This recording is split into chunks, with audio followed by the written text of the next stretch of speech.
Okay, Victoria, does it look like everyone's brought in? I've pressed admit all, but I think now that we've hit 12 o'clock, it'll just be a minute or so as people keep coming in. Okay, we'll just hang tight for a minute.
Okay, I think we'll get started here.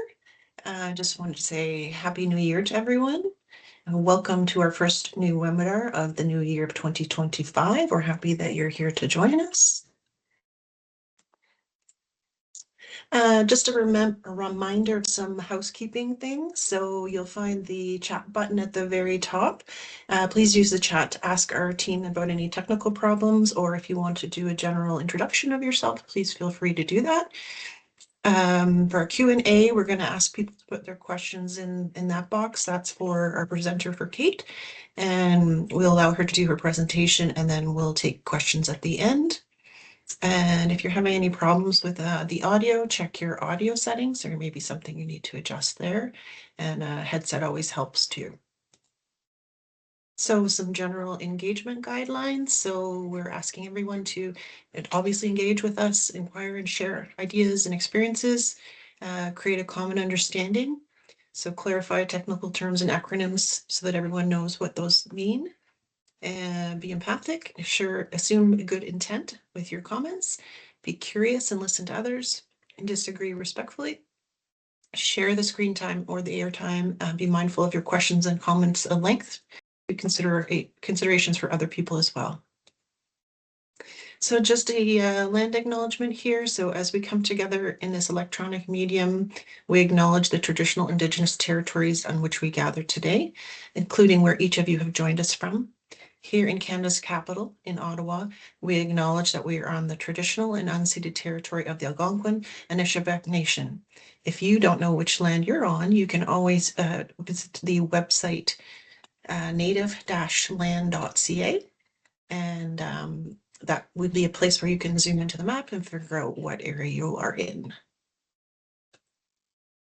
And just as an overview why we're here, this is for the Rights of Way Habitat Program.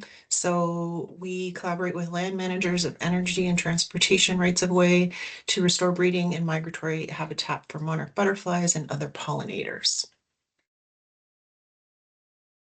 So the winter webinar series, if you've been with us before, we usually aim for about 3 webinars every year. So this is the first, as I mentioned, and then we will have a second one coming up on meadow restoration and natural asset management with the Niagara Peninsula Conservation Authority and Conservation Ontario. If you want to, you can use your handy dandy phone and scan that QR code and it will give you a link.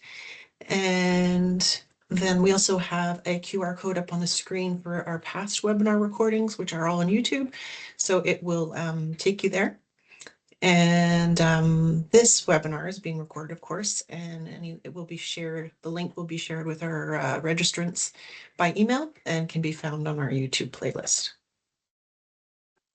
So getting to our speaker today, we're very happy to have Kate Arthur from Essex Region Conservation Authority with us today. She studied biology at Trent University and spent the last 25 years designing, planning, and implementing hundreds of ecological restoration projects, spanning a diversity of habitats, including Carolinian forest, wetland, prairies, and meadow, as well as enhancing habitat for species at risk.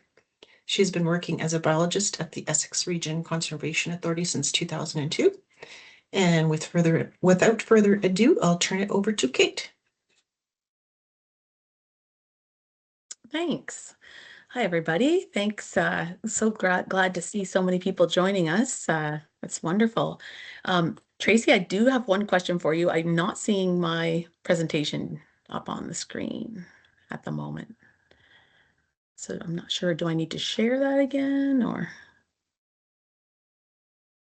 Tracy, you're just on mute.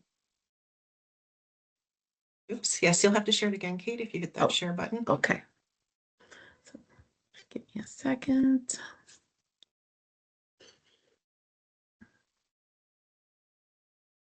Okay. That's just loading for me now. So anyway, yeah, thanks very much for having me. I'm excited to tell everybody about my topic today, which is native seeding, native seed stratification and meadow seeding. So can everybody see that now? Are we good? Can you see it on your end? Okay, thumbs up, good. Some of the words aren't coming through. I can see it down in my slides below, but not on the big slide I think that you're all seeing for me. So anyway, hopefully we'll get through it okay. And I'll just jump right in. So seed stratification, what is it? I'm not going to get too much into the technical science of this, but essentially it's the natural processes that are required to break seed dormancy. And what that is, it's a period of cold and moist conditions that the seeds undergo. Basically, it's winter. It's what's happening right now. And that's what cold, moist stratification is. You know, you have your plants outside and they flower and they go to seed and they drop down onto the ground. And now they're getting, certainly bombarded with cold right now. And then into the spring, when things start to thaw and they are exposed to moisture. And then as the soil's warm, that triggers them to germinate. Most native forbs will require at least 3 to 4 weeks when we artificially create this process. The grasses, native prairie grasses, don't require it as much, but certainly this helps to trigger germination in the forb or the flower species. So for the types of native seed mixes that I'm using, typically I'm purchasing these in bulk from wholesale partner nurseries. And that means that they're cleaned, they're collected in the fall and they're cleaned and they're dried and stored over the winter. This is the most economical way to purchase seed for large scale restoration projects that I'm usually involved with, which are a minimum of 1 acre in size and greater. I also just want to point out that it is source identified native seed. It's very important that we're using genetics that are appropriate for our local conditions, or our local area, I should say, in southern Ontario. And this seed mix, the seed mixes that I bring in, they're very diverse. They're a mix of 20 or more native species of grasses and wildflowers. And we order the seed mixes so that they're appropriate to the soils and moisture of the local site conditions, as well as the habitat type that we're trying to restore.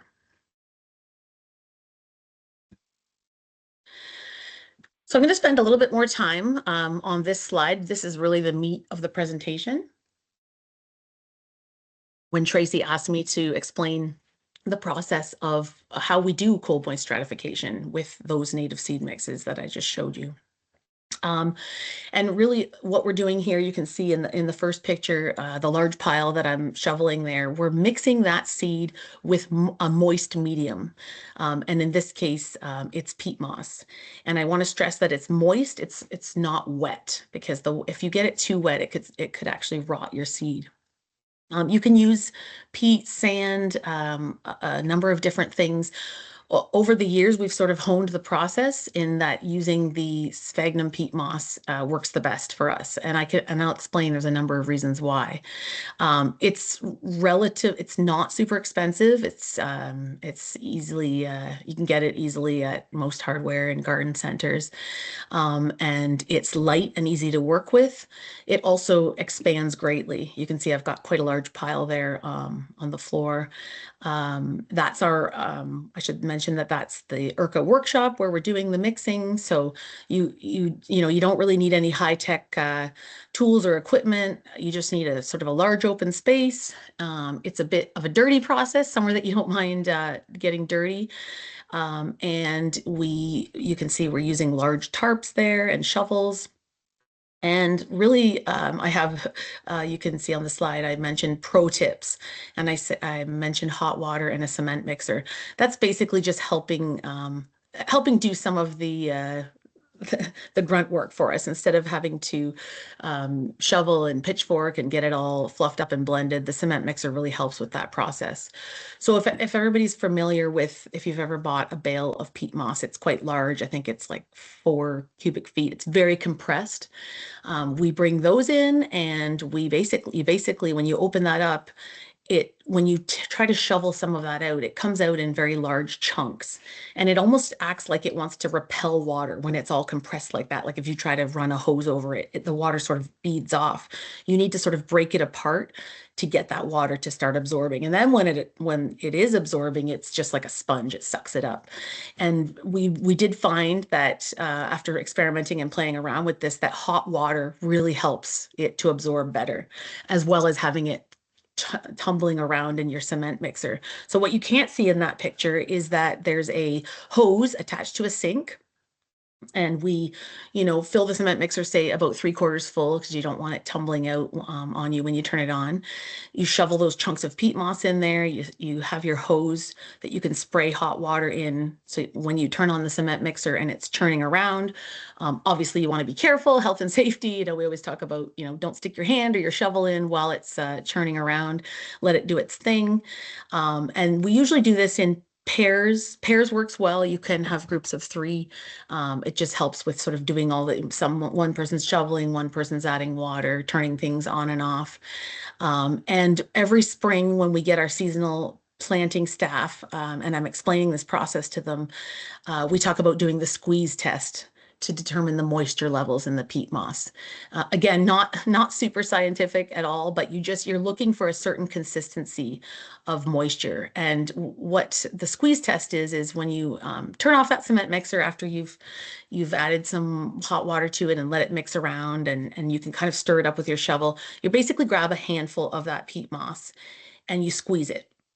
And what you're really looking for is it feels moist to the touch, but also when you squeeze fairly hard, it's going to let out like 2 to 3 drops of water. And that's basically the perfect consistency that you're looking for. If it feels very dry to the touch, then, add a little bit more hot water, turn it back on. If you squeeze it and the water, flows out of it and it's rushing down your arm, then obviously it's soaking wet, it's too wet. And you can always correct that. You can add more dry peat if it's too wet, or you can add more water if it's too dry, obviously. And so we just go through that process of mixing several loads with the cement mixer until your bale is all blended and moist. And we have that cement mixer actually over where I'm standing when we're doing that initial mixing, and that way you're dumping each load until you create that large pile that you see on the ground. Probably what's in front of me there is about 2 of those compressed bales of peat moss, so you can see how much it fluffs up. And that's actually part of what you want in this process. It really takes that seed and it bulks it up for you. If anyone has ever ordered seed for large scale projects, typically we order 8 to 10 kilograms of seed for every hectare of area that we want to be seeding. And so you can see it comes generally in those large seed bags. And when you only have a couple of those large seed bags and you've got to cover a whole hectare of area, it's much nicer if you can make that increase the volume of seed you have to spread over a very large area. So that's another reason the peat moss works well. And then the next step, after you've got your large pile of moist peat on the tarp, then you take your coarse and your fine seed and you mix that in. And we don't just dump it right on top. We actually sort of make layers. I sort of joke with the staff, it's like making a big cake mix. We'll do a layer of peat, and then we might sprinkle, a quarter of our seed in, and then we'll do another layer of peat and sprinkle it in, so that it basically just makes less mixing in the end for you if you can sprinkle it all throughout. And then as a final thing, what I'm doing there, we take pitchforks or shovels and we just to make sure everything is very, very well blended all throughout all of your seed is mixed thoroughly throughout that peat moss. You can use pitchforks, you can use shovels.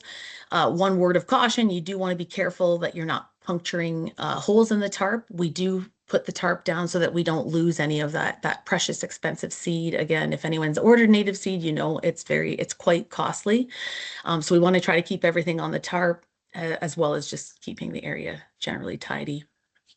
Roll of duct tape, I recommend having that on hand because you do end up getting some holes in that tarp after a while, and we tend to want to patch that up so we're not losing any seed out of the bottom. And you can see then you divide and bag it up evenly, and what I mean by that is that must have been a very large site that we were mixing seed for, so we wanted a lot of bags. Each bag, we're not doing an exact weight or anything like that. Basically, one person's holding open the bag and the other person will say, let's count shovelfuls and put, 15 or 20 shovelfuls in every bag until it's about 2/3 or 3/4 full. You want to leave enough room at the top where you can tie it. And then it's kind of just eyeballing it. They're roughly the same size and weight and amount in each bag. And you can see in the other picture there where I'm holding a handful of the seed, when it's all mixed, just how well the seed is blended. You can see if I take one handful of that seed, it's got a little bit of all the different types of seed in the mix. It's got, your asters and goldenrods and milkweed and all the fine seeds. And it's all, when you take one handful of that seed, you're going to get a really nice mix that includes everything. And the next slide, I've just got a little video of a couple of my seasonal spring planters from last spring who were doing exactly what I just described.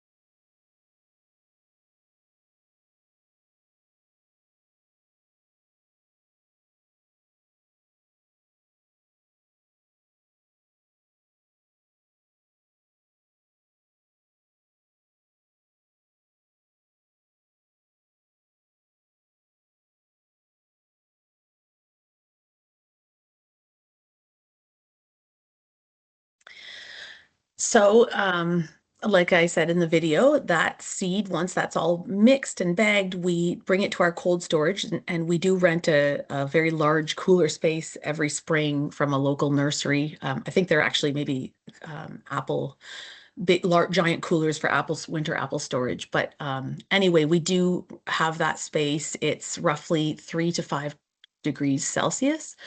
The reason we have such a large cooler is we also bring in 50 to 60,000 tree and shrub seedlings every year for our handout and our projects. So we do have that space available for the bins of native seed as well as trees.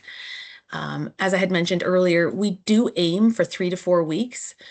Sometimes it's a little less, sometimes it's a little bit more, because it's a bit of a, I have to try to plan things out that when I get the planters to mix that seed with the moist medium and get it in this cold storage, we have things at play with site preparation where we are waiting sometimes for the ground to dry out before landowners or farmers can get on those fields and work the soil for us. So sometimes if it's ready in 2 weeks, we might pull it out a little bit sooner and go ahead and seed, or it might take a little bit longer and it's in there for 5 weeks. But in general, we want to make sure it's roughly 3 to 4 weeks to have time to do its thing.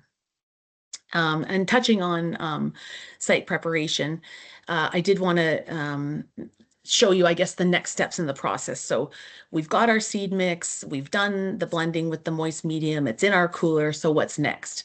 Down here in Essex County, we tend to have a majority of very heavy clay soils. So we do have to be patient in the spring for that window of things to dry out.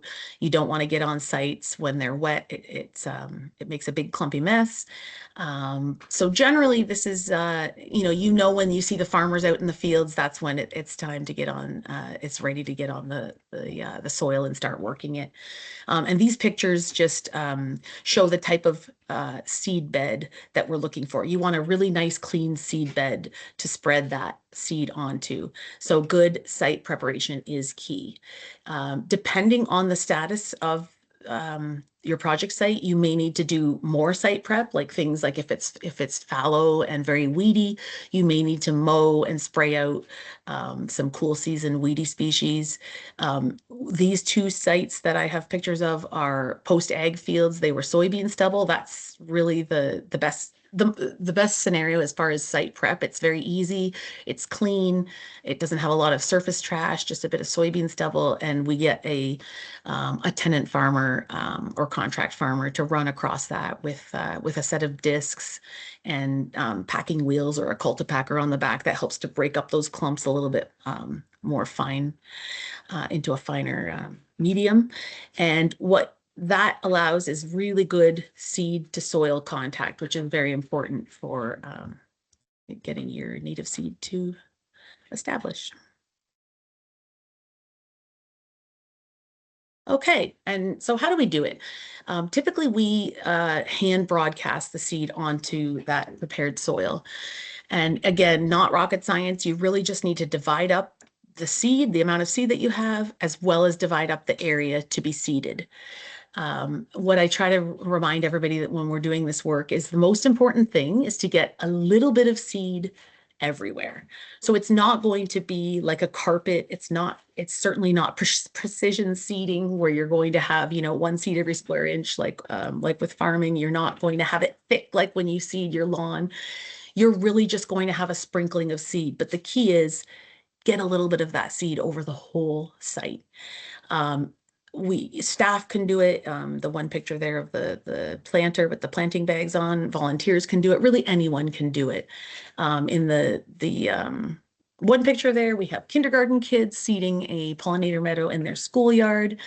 And they thought that was pretty fun to chuck dirt around and then sort of go back and forth and stomp it in like a herd of elephants. I think we told them to pretend to be at the bottom. We had a community event where we have some adults doing the hand seeding. Everyone tends to enjoy doing it as well. I did want to bring this up as well. You can do mechanical broadcast seeding. About 10 years ago, with some of our larger sites, we were looking for a more efficient way to get seed down, and we do have an ATV. This one is showing we used a hopper type of thing that you can use for spreading. I guess it would be for spreading grass or fertilizer, and it was a tow behind setup. There were a few issues with this. It did work. You can see in the picture at the bottom, you can certainly see the peat moss on the ground, but there were, I think what this is really meant for is when you're seeding a single uniform like seed, like grass seed or fertilizer, like I mentioned, as opposed to these diverse seed mixes that have 20 species and all different sizes and shapes of seed, right? You have that fine poppy seed size of seeds, and then you have your coarse seed, grasses that are not debearded, and you have that fluffy seed like those asters and goldenrods, and that is difficult to control. There's a little chute that you open up. You can make it tiny for very fine seed, and you can make it really wide for big seed. But when you have all of that stuff combined together, you don't want one or the other. You don't want the fine seeds to come out really fast because you have to open the chute large to get the big seeds out. So we did play around with doing a dry seed mix and issues with that as well, as you tend to get those fine grass seed, the coarse and fluffy grass seeds can do what we call bird nesting. It just makes a big clump and sits in the top, whereas you have all those fine seeds falling out too quickly. When we did use the moist peat medium in that seed mixer, the seed chute then tended to get clogged because it was heavier and because it was moist. So you had to stop quite often and unclog it. So it wasn't ideal. And durability, I think that's meant to be used on a sort of a golf course scenario, maybe where you have smoother grassed areas, as opposed to the rougher conditions in a tilled farm field. That thing got pretty beat up going at the faster speed with the ATV, and it bounced around. And I think after a couple of seasons, it went to the the equipment graveyard. It didn't last. I don't have a picture of it, but we did on one larger site, we did pay a contractor to come in and use the Truax seed drill. It was a lot more costly. But we honestly, the results from year 2 that I saw, we didn't get to see that site past year 2 because it changed ownership, but I didn't see better results from that. And to me, it didn't warrant the cost. When we could go back and do the hand broadcast seeding, it was much more economical, and it seemed to perform better. And so that brings me back to the method that we've been using basically for the past 15 or 20 years is doing on the majority of our project sites. We're using our seasonal planting and restoration staff. Every spring we will hire 4 to 6 staff to come in April and from mid-April to mid-June. And they come in and they do a lot of tree planting for us, but they also do the hand broadcast seeding on sites where we have native seed mixes going down. And the sites are generally, I had mentioned this already, from 1 to 10 or more acres is very doable with a small crew in a day or part of a day. The picture on the left is showing, they're wearing tree planting bags, if anyone's not familiar with that. Those are very handy to use. They're hands-free, they have a nice comfortable harness, and you can dump your seed bags into those bags and just walk along and hand seed. You can also see in that picture behind the bag on the ground there, we do transport the seed from the cooler into the field with a Silvicool tarp, which just keeps the seed bags cool and they're not baking in the sun when we're out on site. We keep the seed bags under there as well.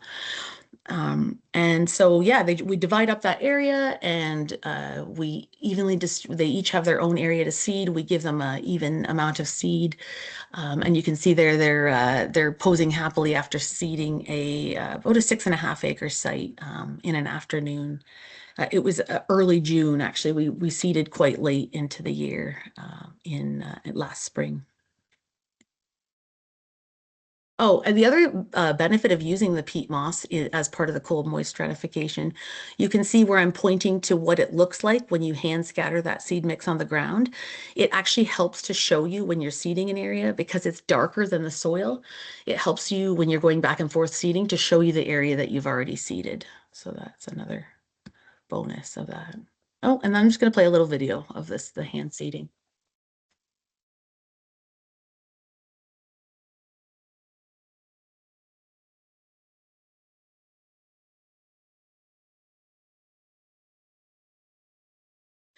And again, that shows it's really not difficult. Anybody can do it. It's kind of fun to do. The one thing that we do remind our seasonal staff and volunteers is a little bit goes a long way. It's quite fun to do. Everybody has their own technique. You can sidearm it. You can throw it overhand like a baseball. You can scatter it and sort of crossing your arms in front of you like Kate is doing. As long as you're getting, again, it doesn't really matter how you do it as long as you're getting a little bit of that seed scattered everywhere. It's better to have seed left over at the end than get halfway across the site and you're, almost finished your bag of seed because then you're going to have big open areas. It's better to double back on that than run out all the way across. Okay, so this is showing some project results of Meadow establishment. So all of the things that I've talked about already, where we bring in that native seed mix, dry from the nursery, so we cold moist stratify it with that moist peat process in the spring, put it in our cooler, we get out there and divide it out and hand seed it. This is the type of results that we're getting year after year. I just want to stress that every project is different. The site that you're looking at here it had that bare farm field soil, believe it or not. It was disked in the spring and it was wide open bare dirt. hand broadcast seeded in May. And late in the summer, that's what it looked like. It was very, very weedy. That's very typical. It's whatever weed seeds are in your seed bank, that's what you're going to see first. That's very, very typical when you're seeding native species.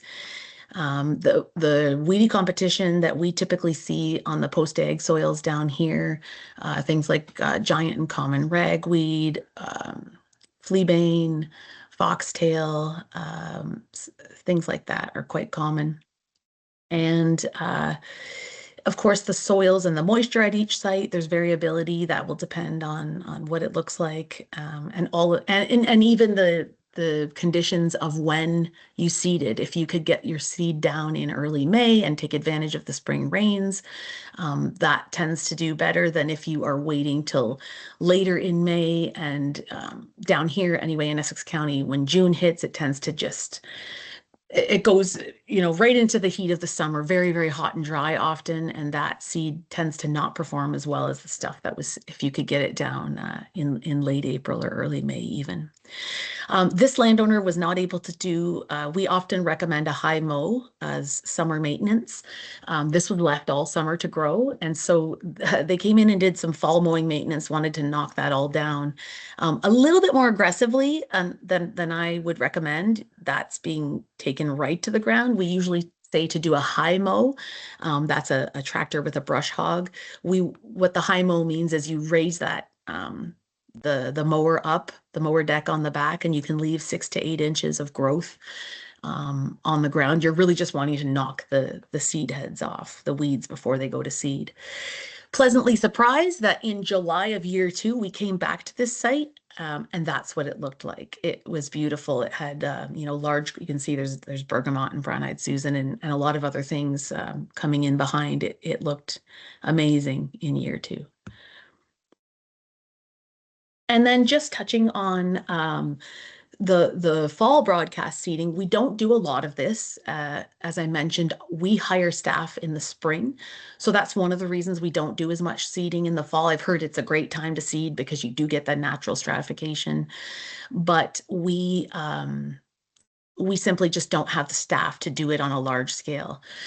However, I did want to try it, and when funding comes along and the project lines up, we have done this on probably half a dozen sites or so, and it was recommended to me that kitty litter worked as a very good bulking agent to mix with the dry seed. And really, the only purpose it serves 2 purposes that I found worked quite well. Again, it's readily available, not too expensive, easy to deal with. It's more of a bulking agent. You're really just increasing the volume of that seed for hand seeding, which you can see there. My helper there we've divided the seed into our 4 totes roughly equally. We're adding kitty litter to it, and then when we blend it all together, it sort of looks like that mixture that you can see the handful of there. But we've almost doubled the volume probably of our seed mix. What it also helps with is it helps to keep those varying seed sizes blended. So again, like I was talking about with that seed, mechanical seed hopper, your fine seed tends to want to all settle at the bottom, and your coarse fluffy seed stays in a layer on top, and it's hard to keep that blended. And when you have it mixed together with the kitty litter, it helps when you take the handful when you're broadcast seeding it to keep that more uniformly mixed. Same technique as when in spring. In fall, we did broadcast seeding, and similar process where we're just measuring out blocks of area for each of us. The 3 of us did that. Probably it was a 3-acre site. We did it in a couple of hours. We each, had an area with an even number of seed divided amongst the areas. And then I just wanted to touch on, that question of what is the best time for seeding, spring or fall. And I think there's pros and cons to both. Spring, of course, as I've talked about, which is the method that we tend to use, requires that cold moist stratification to trigger the germination, in particular of the forbs. An advantage, generally April and May and into early June, we have a little bit nicer weather to be out there hand seeding. when we do the fall seeding, we want to wait. We usually wait until about November because you don't want the seed to germinate on the ground. You know, if you have some warm temperatures in October and then get winter kill, when it does freeze, you need to wait till late enough in November when you have cooler temperatures before you do that. So we've had some pretty chilly fall seeding in that November weather. Of course, the advantage is it does undergo the natural conditions and processes that it needs to break that seed dormancy. So you don't need to do the cold moist stratification. But then I think a possible disadvantage is that you may get possible loss or even degradation of the seed. It's laying on the ground all winter. It's exposed for birds and other critters to come and eat it. And we don't get a consistent snowpack down here on frozen ground. I think probably, you know, we're noticing more erratic weather due to climate change. We will get crazy freeze thaw cycles, like super warm days up to 12, heavy rains, even winter thunderstorms now. And then, you know, plunging down into deep cold. So it's really undergoing some erratic extremes. And I think you can get potentially some seed even washing away in the winter. And I'm speculating on some of these things because on the handful of sites that we've done, the results don't seem to be as good as what we've seen when we've done that method I explained to you of cold moist stratification and hand broadcasting in spring. So that's just my experience that I prefer spring seeding and hand broadcasting because it gives me the results I'm looking for, which I've just thrown up a few pictures. Those are from 3 different project sites. It is working. It's beautiful. It's creating wonderful, diverse meadow habitat. It's supporting pollinators. You go into these sites once they're established. It's just buzzing with insects and birds. And the final slide I have is I just want to remind everyone that it does take time to be patient when you're seeding native perennial seed. I try to stress with clients and landowners because just to kind of manage expectations, it's not going to look like this right away. There's an expression, sleep, creep, leap. And it's basically saying that in year 1, your native seed is sleeping. What you're really going to see in that first year, like I showed in the other slide, is the weeds that are in the seed bank. You're going to get a flush of all the weeds. It kind of looks terrible, and we do recommend that high mowing maintenance, where if you can go in and just knock it back, you're really trying to control. You don't want the weeds to go to seed, so you're knocking off those seed heads. And then in year 2, it's starting to creep. You've got you've got less weeds, hopefully, and more native species. One thing I think that contributes to that is when you stop disturbing the soil, you get less weed pressure. And you may need to still, again, like I said, every site is different. So you may want to go in and do high mowing again in the second year, or on sites that don't have a lot of weed pressure, you may not want to do that. The other thing I mentioned is spot spraying. If you get some weed species like invasive or non-native thistle can be quite difficult to control. So we sometimes will spot spray, or Phragmites in some of our wet meadows to control those things from taking over. And then hopefully year 3 is when it leaps into action, and you see the more dominant thing on the site is your desirable native species, and you've got established meadow habitat.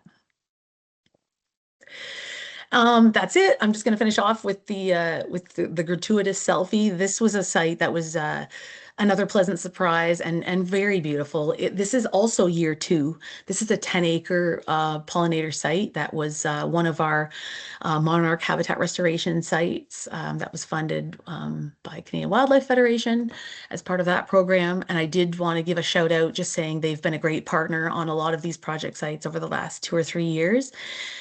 This one, again, was the classic, I believe it was also soybeans. So the post-ag process that I explained to you. It was disked in the spring. We blended that seed mix with the moist peat and went out, and I think there were probably 5 of us. We each did 2-acre blocks, and we hand seeded this in an afternoon. It does go very quick. It might seem daunting to hand seed a 10-acre field, but it really, like I said, it's kind of fun. It's fairly quick. To me, it just works the best, without having to worry about towing and fussing with mechanical equipment or the expense of a seed drill. We just get the job done through hand seeding. And this is what it looked like in July of this summer. For whatever reason, the Rudbeckia is the dominant thing here, but it was gorgeous. It was a huge 10-acre field, if you can imagine, standing there full of brown-eyed Susan. When I was monitoring, I walked through and did find there were a lot of other species coming as well. So I'm very excited to see what that looks like when I go out there again this summer.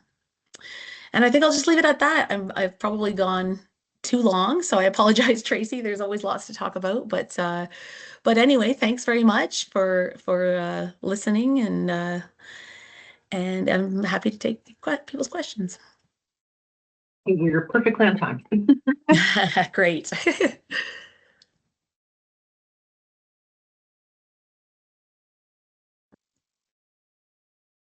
To diversify.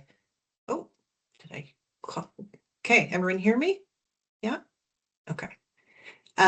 Just confirming that I've been out to a number of the sites with Kate that we've worked on, and I've always been amazed at how quickly things start to come up. And so I kind of have a hunch it might have a lot to do with their winter treatments and trying to jumpstart things along. And also to remind you that Kate works in a very warm ecozone, probably one of the warmest ecozones in Ontario. So her schedule might be different than your schedule depending on what part of Ontario, what growing zone that you're in. So keeping that in mind.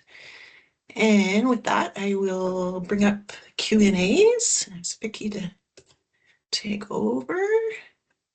Share. Hi there. Yep, I can start reading through them. We got quite a few questions. As Kate, your presentation was awesome, so I'm not surprised. So I'm going to start from the bottom up, and we'll see how many we can get through. Alrighty. And people can feel free to email me as well afterwards, Perfect. and we can touch base if need be. Yeah, for sure. Alrighty, so the first question that we got actually came from Michelle, and she asked, if you're seeding a 1-acre site, how many bales of peat would you use? Oh, yeah, that's a great question. So, again, I've kind of just over the years learned through experience, I guess, how large of a mix and how much I want, but certainly you could probably use not even a full bale. Generally, when we use that cement mixer and 1 bale, we're bagging them up in those large feed bags, and you would get 4 to 5 feed bags per bale of peat moss. So again, it also depends. Like if I'm say I have a group of school kids and I want a little bit more mix, really you're not changing the density of your seeding. You're just the volume of your seed, how much you can throw when you're spreading it. I guess you control that, if that makes sense. And hopefully I'm answering the question okay. Like with kids, it's harder to control. I probably might go with a little bit larger of a mix, larger volume, so that it's more forgiving if they're going to throw large handfuls. With my staff, because they can be a little bit more controlled with sprinkling it, you could go with a less volume. But you could, again, on a 1-acre site, if you wanted 4 bags of seed, for example, maybe each bag covers 1/4 of an acre, you could probably do that with a half a bale of peat. Awesome. Thank you. The next question is related. It was a clarification on what would be the ratio of seed to peat moss when you're mixing it up for the cold stratification. Oh, again, not, I think I answered that partly in the first question. It's not, Yes. it doesn't really matter. Really what you need is each one of those seeds that you're blending into it has to touch the moist medium.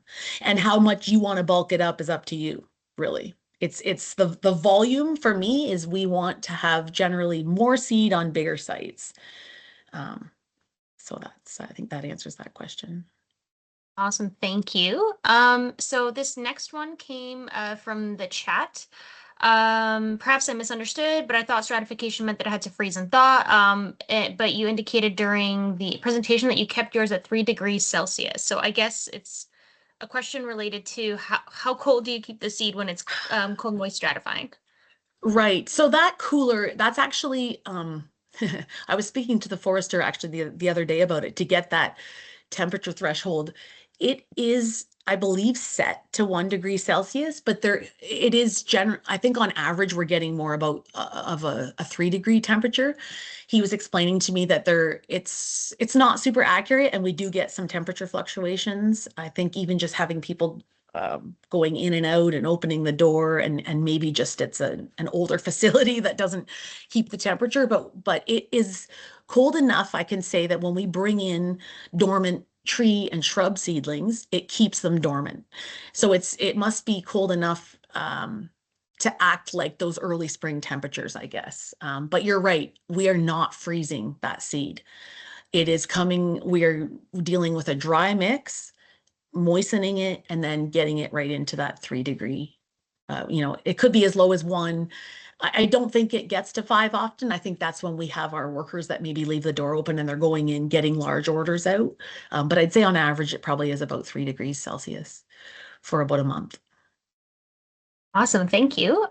So the next 2 questions that I see, you did answer them during your presentation, but I'll just quickly go over them.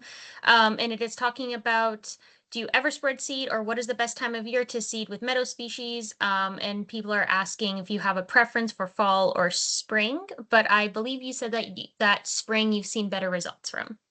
Correct. And, that could even just be a factor of, I've probably done, I'm not even sure of the acreage or the number of sites, but let's just say hundreds of sites. It's worked really well to do that method that I showed you today, where we do cold moist stratify the seed ourselves in spring, put it in that cooler, prep the site and hand broadcast it. And the pictures I was showing you were all different sites that show you what it ends up looking like. And again, it can be in year 2. I've had some take as long as 4 or 5 years to establish because, again, with all those different conditions at play. But my preference, because it's working, we keep going with spring seeding. I don't know, again, why the sites that we did in fall, all of them consistently didn't, the native species didn't seem to establish quite as quickly as it did on those spring sites. But again, maybe that's just a matter of I've done, say, 50 plus spring sites and only 6 fall sites. So it's probably not, it could just be a numbers game. But the other thing, as I had mentioned, was that we don't have staff in the fall. So for me, it's a lot easier to get. I need many hands to make light work to do the stratification and the seeding. So spring is ideal when we bring our staff in for that. That makes sense. Thanks for walking us through all the different kind of aspects of it. And it makes sense, and it's fascinating to hear about the sites looking great from spring seeding. The next question has to do with frost seeding. So they're asking if you ever utilize frost seeding for your projects. They've had great success seeding in the late winter as it provides a natural stratification and doesn't require the implementation of media like peat. Yes, that's a great question, and it absolutely does work. We've done that a couple of times, way back in the day, in the early to mid 2000s. We were dabbling with, if anyone's heard of pit and mound, a restoration method where we were trying to mimic swamp forest conditions. So we were sculpting microtopography in those heavy clay soils, and so we would create mounds where I would bring in a dry seed mix for on the mounds, and then we had little wet pits, essentially, of vernal pools, and I would use a wet meadow mix in those areas.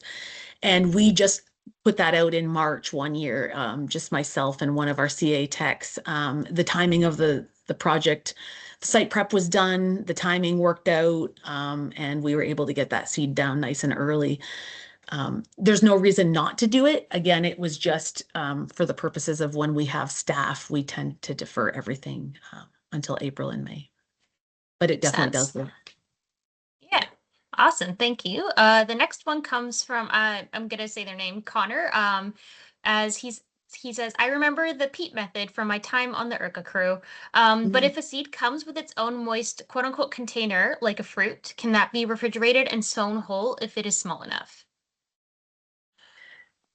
Ooh, that's a good question. I have not done that, so I don't want to hazard a guess. I think sometimes you can direct seed probably by maybe throwing that stuff on the ground and just letting it do what it would do naturally. Yeah. Sorry, I don't have enough experience. I don't want to give a a No, wrong that's all answer there. good. But it makes Yeah. sense, I think, what you're saying. Yeah.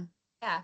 I can just add from my experience, the one kind of maybe issue that you might run in there is a problem of that seed container, quote unquote, molding. Like even if you do like cold stratification in a fridge, right? Like with a medium that has some sort of cross contamination, you're running into that issue. And I have found that that sometimes happens because you often want to separate the like seed from the flesh. But I don't know. I also don't have an answer to this. It's an interesting question though, I think. Right. Um, Oh, I sorry, I misunderstood the question. I thought he was saying take the fruit and put it right out to do its own natural stratification. But I think if you are doing it in a refrigerator, generally, you do want to remove the fruit yeah. and have a clean seed. Mhm. Probably for that exact reason, like you said, to get rid of the contamination Yeah, that and makes molding sense. and things. Yeah, I believe there's Alrighty. methods with a blender where you put it all Yeah. in and you make a To separate it Yes, all. slurry and you macerate yeah. it and Yeah. Yeah, get rid. but you Yeah. have to kind of know what you're doing so you don't totally Exactly, blend and up I your don't seed. I don't do that, so that's why I'm like, I don't want to give any recommendations on that. Right. All good. All right. Next question is from Paula, so who works for the MTO, and they have very large areas. She was asking if hydro seeding would work. Yes, it certainly does. And we have done that on a couple of project sites where we've worked on projects that actually also, and this is probably the case for road corridors, where there's steeper banks around some of our wetland restoration projects. And we've had contractors come in and hydro seed because it does have that. I'm not sure what it's called, but it's it's like the sticker or whatever. It kind of helps glue it almost that seed slurry onto the soil, and that way it won't be washing down slopes and things like that. But yes, we've just given them basically a bag of seed and said, dump this in your slurry and hydro seed it on the slopes. It certainly does work. So, all right. So, there's the next question has to do with mowing, but I'm also gonna kind of package it with another question that I saw. So the first part is for when to mow. Normally, you said in the summer. When would that be? And then another question was asking about maintenance mowing and about how often you would need to mow if that's like every 3 to 4 years. Right. So to answer the question about the summer maintenance, what you're trying to do is you want to knock back the cool season non-natives before they have a chance to go to seed. So again, it's very much a process of going out there and monitoring your site. And if you're seeing things take off, because again, it's really variable by site and as well as what the weather is throwing your way, right? If you have a rainy season, things might be growing very, very quickly. Or if you have a very high pressure weedy site, you might want to get in and knock that one back a little bit more aggressively. But if you can catch those, in particular the annuals, before they go to seed, you're going to have a lot less weed pressure the following year. So I don't think there's necessarily an exact timing for that, but you want things to get growing, obviously. So you're probably looking at, at some point in the summer, like I showed a picture of. Sometimes people don't mow all summer and then it's like kind of a big weedy mess and they want to get in there and knock that back in the fall. I think it's in some ways personal preference, but also I think it is advantageous. The high mow really is meant to knock those weeds back before they can produce seed. And in that year one, your native perennials are so tiny, they're down at the very bottom, doing their thing, but they're just teeny tiny little seedlings. And that's where we encourage that high mow. We don't want to scalp it down to the soil because you're going to end up taking out some of the good stuff. And I think the second part of that question was about maintenance mowing.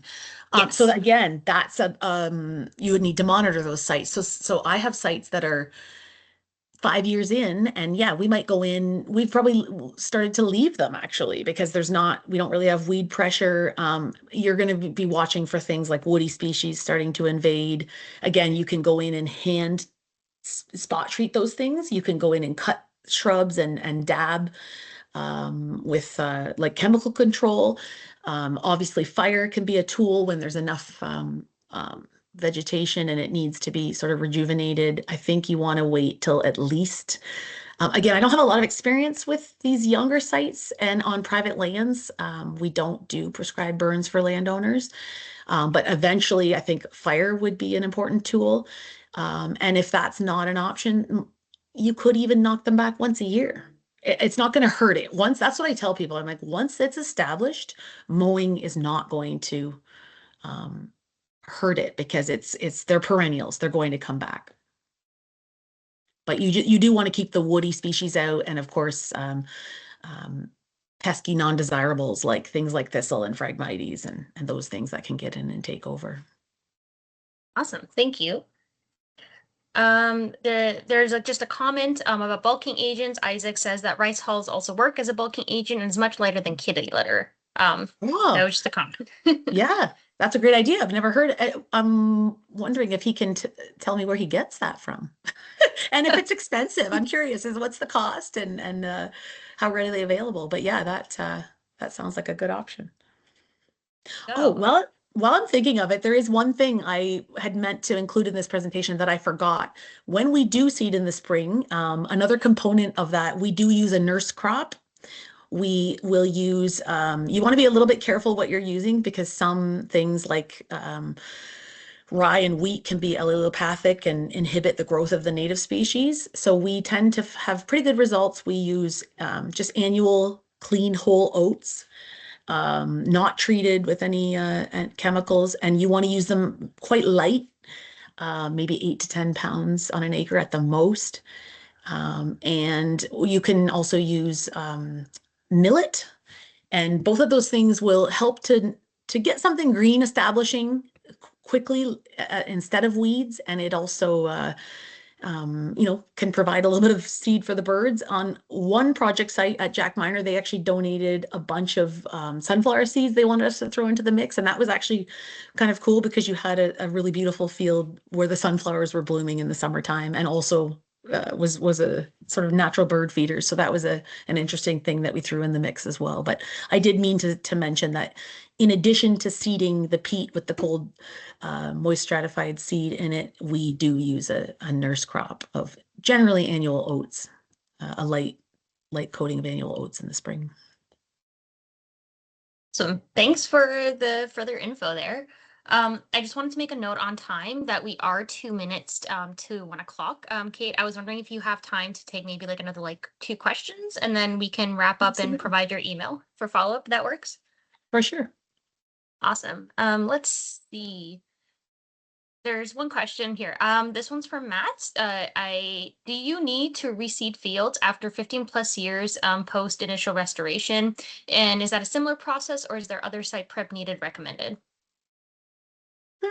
That's a good question. I have not had to do that yet, I guess would be my answer. I do have sites that have been in the ground since 2005, and they certainly they evolve and they change over time, and some of them we have allowed woody species to come in. It was actually part of a restoration process where we started with native meadow, but we knew the intent was to become a forest type of habitat. And on some of the other ones that are probably 5 to 10 years in, they're still doing fine. Again, maybe rejuvenation with fire at some point would be necessary. I think you could always augment. So maybe you don't have as diverse species that you're looking for. You can certainly go in there and throw in some other things that you might not be seeing. Maybe you want some ironweed or some blazing star, or things that weren't in your seed mix. You can go in and augment with plugs or seed, I think, at any time if you want to diversify. But I have never been in that situation where I need to kind of reseed from scratch again. It seems like once it's there, it's able to kind of keep going and doing its thing. Awesome. Thank you for that. And I think in the interest of time, that will be our final question for now. Tracy or Victoria, I guess if you wanted to take over from here. Thanks for that. And Kate, thank you very much for giving us your time today and your knowledge. I know that was well received and appreciated. Thank you. Thanks very much Just for having me. Yeah, and if you'd wanted to put your email in the chat for people if they want to reach out directly, that would be great. Just two things to mention here. So there is a webinar not given by us, but given by the North American Pollinator Protection Campaign and Kentucky Transportation Cabinet. So that's coming up in February. So we've just included the QR code if anyone wants to get in on that webinar. And then this is our QR code for our program. So the Rights of Way Network at cwffcf.org, and it's under our program of Helping the Monarchs. So again, a QR code you can scan, and a bunch of our resources are available for you there. So thank you all for joining us today. And of course, this will be recorded. It'll be on YouTube, and anyone who is registered will get the link afterwards. So have a great day, everybody. Thank you.